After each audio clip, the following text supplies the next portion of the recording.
Hi guys, this is Fernando. Uh, in the video tutorial that I have for you today, we are going to learn how to use the reflection layer inside of our material editor. And in the next video tutorial, we are going to cover how to use the refraction layer in terms of learn how to use those layer inside our material editor. So the first thing that I want to do is just use this material here. Is the default. I have everything by default. It's just a gray color, and I apply this test material to my geometry. So I have kind of trophy that I used before in some training or some tutorial. And I want to use the same scene. I have two rectangular light and one studio setup. I want to make my first render in order to see how looks the material with only my reflection layer. And I'm going to click pause. I'm going to pause the video until. Okay, this is the final render. You can see we have a gray color, nothing cool, no reflection, but you can see the base. We have a black plastic base with some reflections, and we are going to add some reflection layer to this trophy here in order to see we can get some really nice material. Okay, um, in order our material editor have three main setting or three main parts. The area number one is the preview material preview area. The second area is the material list area, and the third area is the material options. So you control every single option of the material in the material options area, that is this one. Okay, I'm going to right click in the name of the material, create layer, and add a new reflection layer.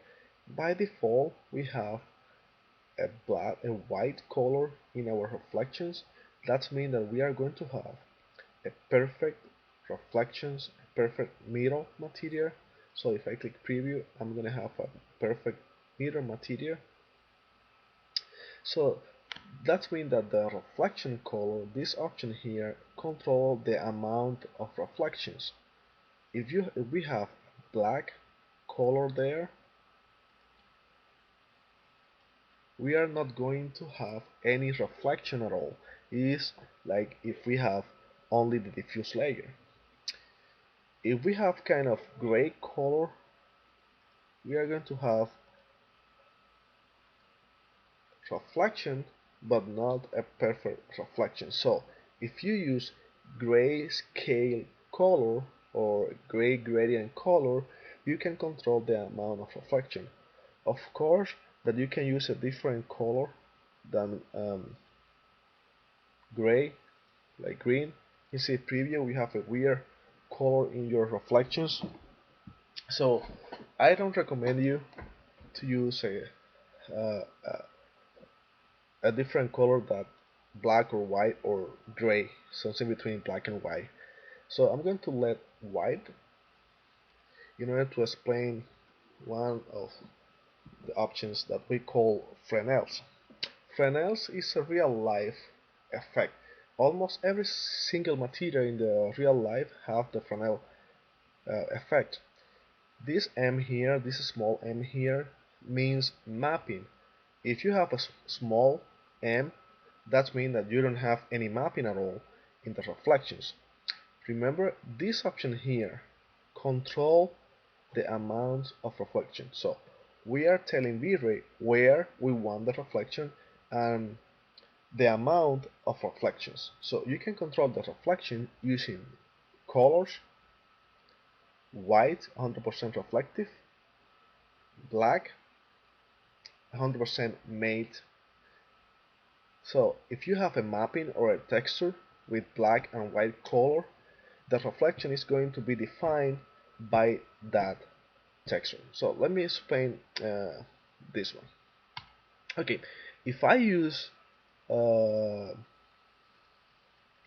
checker procedural mapping, so I have gray and I have white, but let me change the black color to white, to real black color. So I'm gonna use text and I'm gonna change to black. Now I'm gonna have white and black. If we use this procedural texture mapping to control the reflection, I'm telling V-Ray I want 100% reflective where I have the white color, and I don't want reflections where I have my black color, because black means made and white means 100% reflective. So I'm telling V-Ray the black area is going to be without reflections and the white area is going to be with reflections. So let me click OK, and in your preview you are going to have that the white area have a perfect mirror reflections, and the black area is going to have the material, the color of the material, because we don't have any reflection at all. So if I use a Fresnel's effect instead of a checker, we have this kind of gradient color starting from the center of the material with black. You can see here the parallel area is black and the perpendicular area is going to be white. So we are going to have less reflections in the center of the material and more reflections in the border or in the perpendicular area. Again, you can control the amount of the reflection in the perpendicular area by color, changing the color. If you use black, black and black, it's going to be made because we don't have any reflection at all. If you don't want too much reflection in the perpendicular area, you can use a gray color. But by default, we have a white color. This is the maximum amount of reflection that you can handle with colors. So let me make a preview and also a render. When I have a preview right now, let me change the color to something like red. So when I have a preview, I have a perfect plastic, a very glossy plastic, and this is very cool. In the center of the material, you should have less reflections than in the perpendicular area, so in the border. So I'm gonna make a render and pause the video to see my final result.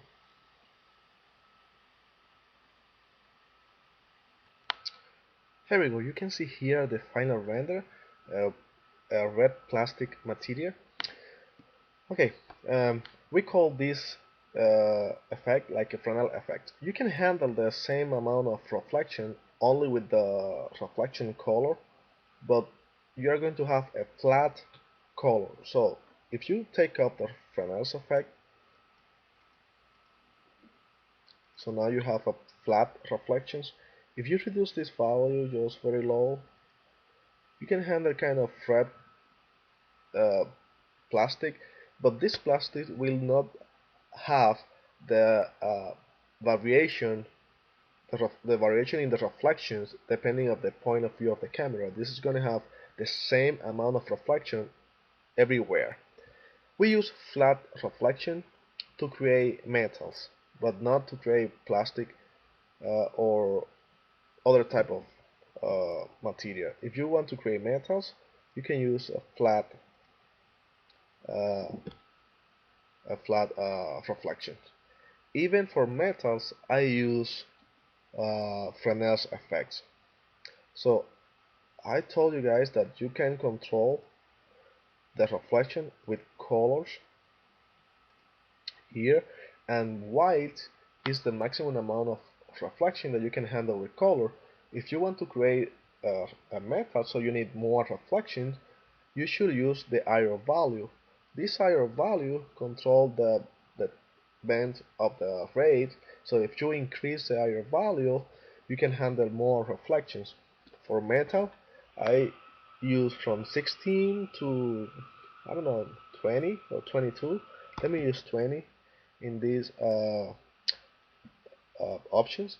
The refraction options control the amount of reflections in the parallel area, but because our parallel area is black, so it doesn't matter if I increase this value or if I let the value like that.